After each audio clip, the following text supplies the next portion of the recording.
Halo semua, di video kali ini saya akan membahas video tentang pelajaran dari inflasi Argentina 116%. Jadi 1 tahun terakhir ya, bulan Juni 2023, em, Argentina juara Piala Dunia 2022 itu ternyata inflasinya juga juara ya. Cuma nggak juara satu sih.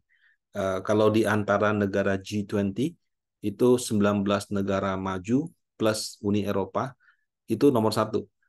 Tapi kalau seluruh dunia dibandingkan, dia masih kalah sama Venezuela, Lebanon, sama Syria. Waduh, nggak bisa dibayangkan inflasi 116% itu kayak apa. Kita inflasi 3-4% saja, kadang-kadang berasa ya, biaya hidup itu meningkat. Ini 116% gitu. Nah, Argentina ini memang sudah langganan dari IMF. Ini bukan Impossible Mission Force yang filmnya Tom Cruise ya, tapi International Monetary Fund. Jadi ini adalah lembaga yang dibentuk kalau nggak salah donatur terbesarnya Amerika Serikat. Nah, negara-negara lain juga kayak ada store, jadi kayak koperasi lah ya. Mereka arisan. Kalau nanti ada negara bermasalah, IMF ini akan menggunakan dana arisan tersebut untuk meminjamkan kepada negara bermasalah dan membantu dia untuk mereformasi keuangan supaya tidak jadi masalah. Jadi bukan orang sih, kalau negara sudah pinjam ke IMF, itu berarti ibaratnya sudah kayak kita berutang tapi sudah kepinjol. Kalau berutang ke bank kan diseleksi kitanya juga oke, banknya juga oke, jalan biasalah. Produktif kan bisa juga. Tapi kalau pinjam ke pinjol itu kan ya oke, ada yang mungkin dia tidak bankable tapi sebetulnya mampu. Tapi tidak sedikit juga orang-orang yang ya udah saya nggak bisa dapat kredit dari mana-mana, pinjol yang gampang udahlah gitu. Jadi IMF ini kayak sudah last resort deh, kalau negara sudah pinjam ke IMF itu berarti wah itu sudah parah. Dan memang dalam 20 tahun terakhir Argentina tuh 9 kali gagal bayar. Sorry, sejak negara tersebut berdiri itu 9 kali gagal bayar, 20 tahun terakhir itu 3 kali gagal bayar. Jadi dari 2003 sampai 2023 3 kali gagal bayar. Ya, mungkin usia Anda sudah lebih dari 20 tahun atau bahkan punya anak yang umurnya lebih dari 20 tahun. Nah, bayangkan dalam periode itu dia 3 kali default obligasi. Kenapa negara bisa gagal bayar? Argentina gitu kan, berkali-kali lagi. Bukankah pemerintah bisa menerbitkan surat hutang? Kemudian surat hutangnya dibeli sama bank sentralnya. Nah, orang-orang sebut dengan cetak uang. Banyak yang melakukan itu di masa pandemi, bahkan negara maju kayak Amerika Serikat, China, Jepang, Eropa, Indonesia, semuanya melakukan itu. Kenapa Argentina tidak melakukan itu? Ya, jadi memang betul pemerintah ketika membutuhkan dana, mereka akan menerbitkan obligasi, tawarkan ke masyarakat, masyarakat beli, itu bukan cetak uang. Menjadi cetak uang kalau dia terbitkan hutang, masyarakatnya nggak beli, dia suruh bank sentral yang cetak uang dan beli. Nah, itu baru cetak uang. Ya. Dia bisa melakukan itu, negara bisa melakukan itu hanya untuk obligasi dengan mata uang negara dia sendiri. Tapi dia nggak bisa melakukan itu untuk mata uang negara lain. Contoh kalau Indonesia ini kan kita punya seri FR, fixed rate, yang rupiah. Kita juga punya seri Indon. Indon tuh yang obligasi pemerintah RI, tapi mata uangnya dolar. Terbitnya juga di luar negeri. Nah itu nggak bisa, Bapak Ibu. Yang bisa dilakukan cuma di rupiah. Indon tidak bisa. Nah, eh, dan yang jadi masalah di Argentina itu adalah obligasi dalam mata uang USD. Jadi pemerintah Argentina itu dia banyak berutang ke luar negeri. Dan karena berutang ke luar negeri, orang luar negeri kan juga saya pegang peso jarang ke sana juga gitu, maunya US dollar aja gitu. Nah, uh, karena negara dia itu sangat highly dollarized ya, jadi banyak barang itu dinilai dalam dolar, jadi dia meminjam dalam mata uang US dollar. Dan yang jadi masalah gagal bayar itu ya mata uang US dollarnya itu. Nah, gitu. Jadi suatu negara kalau dia butuh dolar, dia bisa dua pilihan. Dia terbitkan obligasi dalam mata uang negara asalnya, kemudian dia beli dolar di market, itu akan menyebabkan kebutuhan dolar tinggi, nilai tukarnya dolar menguat terhadap mata uang negara lokal, atau dia bisa pilih langsung terbitkan mata uang dalam bentuk dolar, dia terima dana itu. Nah, saya tidak tahu detailnya kayak apa. Kelihatannya mata uang obligasi dolar yang diterbitkan itu gagal bayar. Nah, kenapa bisa gagal bayar? Ya, cetak uang loh, gitu kan? Kalau gagal tinggal cetak gitu kan. Kalau yang saya baca ya dari beberapa sumber, sepertinya itu sudah kayak masalah lingkaran setan yang sudah nggak tahu awal mulanya dari mana dan kayaknya makin memburuk. Jadi masalah utamanya adalah uh, pemerintahan di sana sudah ganti beberapa kali. Dan somehow uh, pemimpin pemerintahan di Argentina itu dianggap atau memang mungkin secara umum tidak bisa mengelola keuangan negara dengan baik. Contohnya adalah dia punya pengeluaran terlalu besar dan itu terjadi bertahun-tahun. Antara pusat sama daerahnya nggak nyambung. Pusatnya mau stop dana, daerah yang mungkin kaya dengan sumber daya alam malah jor-joran, daerah yang mungkin politiknya tidak sama, partainya beda, jor-joran, atau uh, intinya koordinasi pusat daerahnya itu sangat jelek. Ya. Nah, karena pengeluarannya terlalu besar, koordinasi pusat daerahnya jelek, pengelolaan ekonomi daerah juga jadi tidak bagus gitu. Nah, kalau misalnya pemerintahannya tidak bisa menyediakan fasilitas umum, fasilitas infrastruktur, bantuan sosial untuk segmen yang memerlukan dengan baik, otomatis kondisi perekonomian juga kurang baik. Dan ini terjadi bertahun-tahun. Nah, akhirnya berakumulasi pada rakyatnya tidak percaya sama pemerintahan di Argentina. Nah, karena tidak percaya, ya, ketika orang tidak percaya, orang-orang yang wealthy, orang-orang yang to have gitu, mereka have itu artinya yang berpunya, uh, karena mereka tidak percaya nih, aduh, saya pegang peso jatuh nggak nilainya? Barangnya banyak impor nih. Kalau sekarang saya pegang peso, besok nilainya turun, saya gimana menjaga saya punya kekayaan? Akhirnya masyarakat di sana itu menjadi masyarakat yang kalau saya baca highly dollarized ya. Artinya banyak yang membeli dolar entah sebagai untuk transaksi bisnis atau sebagai alat lindung nilai atau alat menyimpan kekayaan. Nah, oleh karena itu kebutuhan dolar di Argentina itu sangat tinggi dari kebutuhan pemerintahannya, ekspor impornya, plus juga masyarakatnya. Nah, jadi ibaratnya pemerintah mau bikin peso, masyarakat tidak percaya, dia punya peso, dia jual, dia jadikan US dollar, terjadi terus-menerus permintaan dolar tinggi, akhirnya mata uang peso terus terdepresiasi terhadap Amerika Serikat. Nah, kalau kita lihat grafik di bawah, saya ambil dari Google, 5 tahun yang lalu itu 1 US dollar itu dapat 37 peso.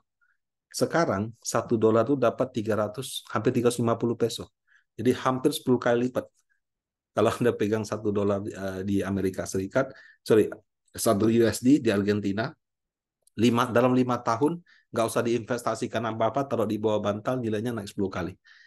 Nah, nah, gila kan? Nah, kemudian kalau kita lihat dengan Indonesia juga sama. 5 tahun yang lalu, 1 peso itu bisa dapat 400-an rupiah.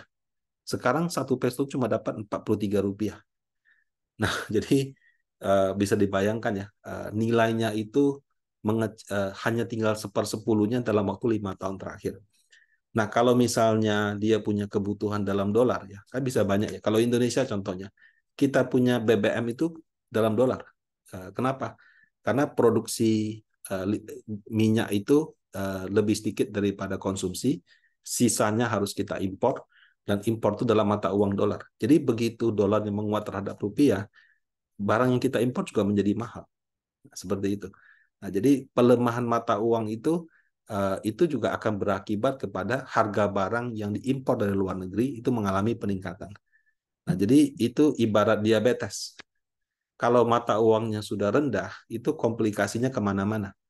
Ya, kalau diabetes itu orang tadinya di badannya mungkin terlalu manis gitu ya, terlalu suka makannya manis-manis, akhirnya dia makan obat untuk menekan itu, kena di ginjal, kemudian darahnya juga mungkin jadi bermasalah karena diabetes itu akhirnya bikin masalah di jantung. Dia mau tanganin jantungnya, ya ginjalnya harus disembuhkan dulu. Kenapa? Karena kalau dikasih obat juga ginjalnya nggak bisa cerna, percuma kan. Nah, sama juga Bapak Ibu. Kalau misalnya sudah tidak dipercaya, mata uangnya merosot, itu akan berdampak kepada inflasi. Ya. Barang-barang yang diimpor itu akan mengalami kenaikan harga yang tinggi. Nah, untuk mengantisipasi barang yang selalu naik, orang terpaksa harus naikkan harga jual. Terjadilah inflasi yang benar-benar sudah tidak terkendali ini. Nah, di Juni, maaf, bukan Agustus ya, itu sudah 116%. Nah, kalau kita bicara kebijakan negara, kan ada bank sentral, Pak. Kalau inflasi tinggi kan bank sentralnya, kalau di Indonesia Bank Indonesia, kalau di Amerika Federal Reserve, kan bisa menaikkan suku bunga. Itu kan yang dilakukan sekarang. Amerika Serikat karena inflasinya agak kurang terkendali, mereka naikkan suku bunga. Indonesia, waktu inflasinya meningkat, kita juga naikkan suku bunga. Kenapa nggak ada masalah inflasi di Argentina, dia naikkan suku bunga? Sudah Bapak Ibu, di Agustus 2023 itu suku bunganya sudah 118%, 2% di atas inflasi. Nah, kalau kita lihat grafik di sini ya, itu 2022 itu sekitar 40%, di 2023 ini sekarang sudah 118%. Artinya kalau kita taruh deposito di bank di Argentina, misalnya 1 juta peso, dalam 1 tahun itu berbunga 1.180.000 peso. Nah, luar biasa kan. Nah, apakah dengan melakukan ini mata uangnya akan menguat? Dalam kondisi normal, iya.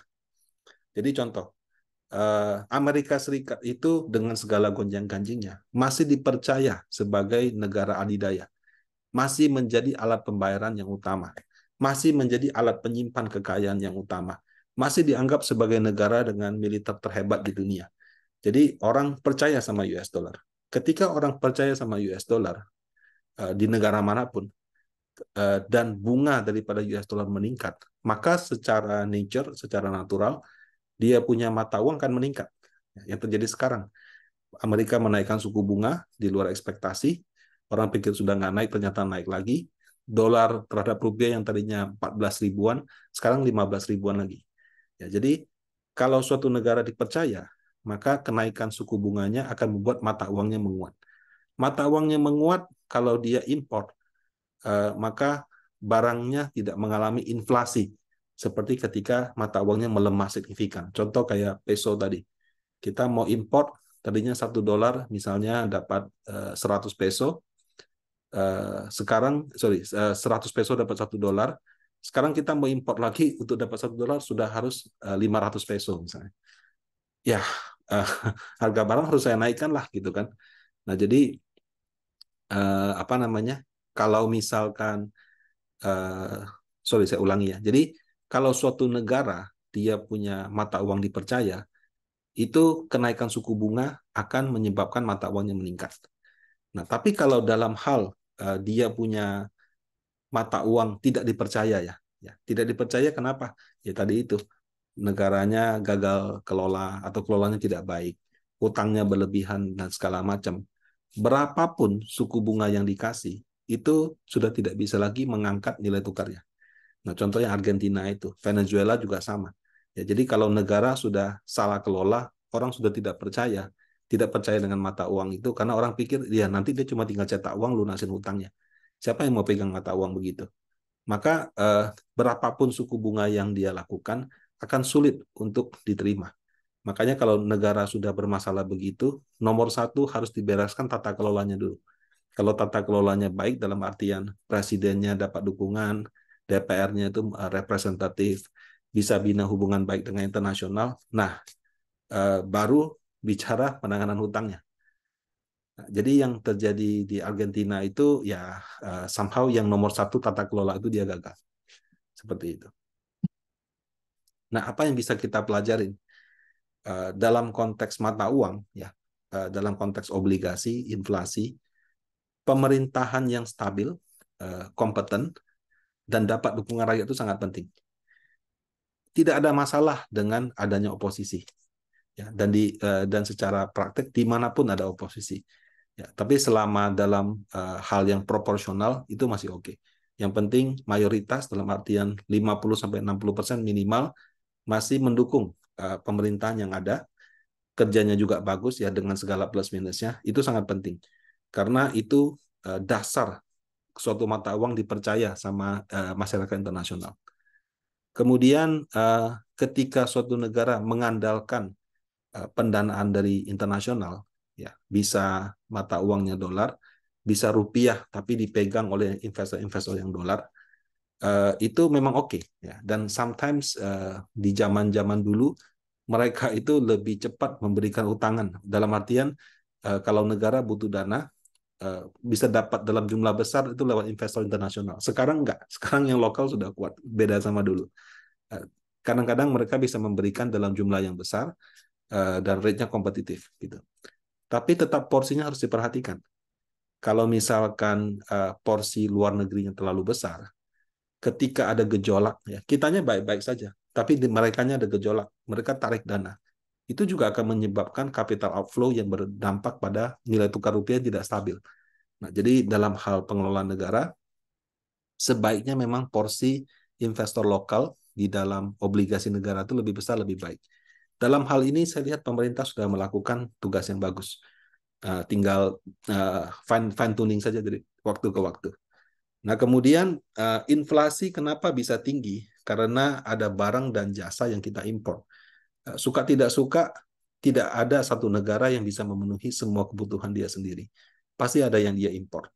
Tidak apa-apa, itu sangat normal. Nah, tinggal sebisa mungkin bobot dalam negerinya lebih besar, atau kalaupun ada yang dari luar negeri masuk, itu perlu ada yang namanya tingkat kandungan lokal. Nah, itu kan yang Pak Jokowi waktu minta perusahaan-perusahaan luar negeri masuk, dia minta ada transfer teknologi, ada menggunakan komponen lokal, atau ada bahkan pemegang saham dari lokalnya. Nah, yang kayak gitu-gitu kadang-kadang nggak semua investor asing suka. Tapi kalau misalkan bagi yang bisa komitmen, itu bagus. Nah, demikian pelajaran dari inflasi tinggi sampai dengan 100% lebih di Argentina. Semoga tidak terjadi di Indonesia. Dan semoga pemerintahan sekarang yang sudah baik ini dengan segala plus minusnya dapat berlanjut di masa mendatang sehingga kita juga terhindar dari situasi seperti itu. Demikian video ini, semoga bermanfaat. Terima kasih.